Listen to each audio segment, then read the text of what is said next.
അതാ നോക്കൂ, മുറ്റത്തൊരു മൈന.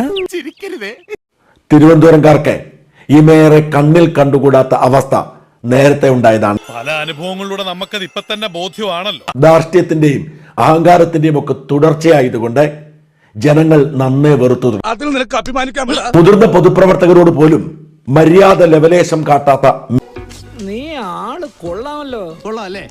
എന്നെങ്കിലും പണി വാങ്ങിക്കൂട്ടുമെന്ന് എല്ലാവരും കരുതി. കോമൺ സെൻസ് വേണം. ഓ, എനിക്ക് ഇത്തിരി കുറവാ ഈ പറഞ്ഞ തരത്തിലുള്ള സെൻസ്.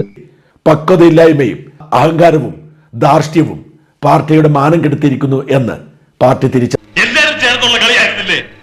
ഞാനൊരു വിട്ടി എന്നെ ഒരു കോമാളി വേഷം കെട്ടിച്ച് കൂത്തടിച്ചു.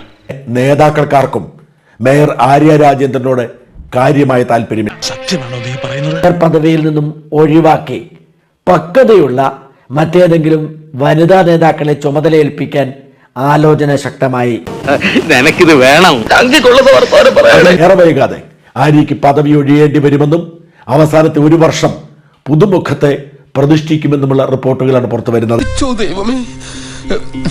എന്നെ തേച്ചതാണല്ലേ? ഒരു വശത്ത് മേയറുടെ പദവി തെറിയിക്കാനുള്ള സാഹചര്യമെല്ലാം ഒരുങ്ങി, മറുവശത്ത് മേയർ അകത്താവാതിരിക്കാനുള്ള നെട്ടോട്ടത്തിലുമാണ്. ഇതിലും വലുത് ഏതാണ്ട് വരായിരുന്നു. ഇങ്ങനെ തീർന്നെന്ന് കരുതിയ ആദ്യം സ്വയം നന്നാകണം, പിന്നെ വീട്, എന്നിട്ട് വേണം നാട് നന്നാക്കാൻ.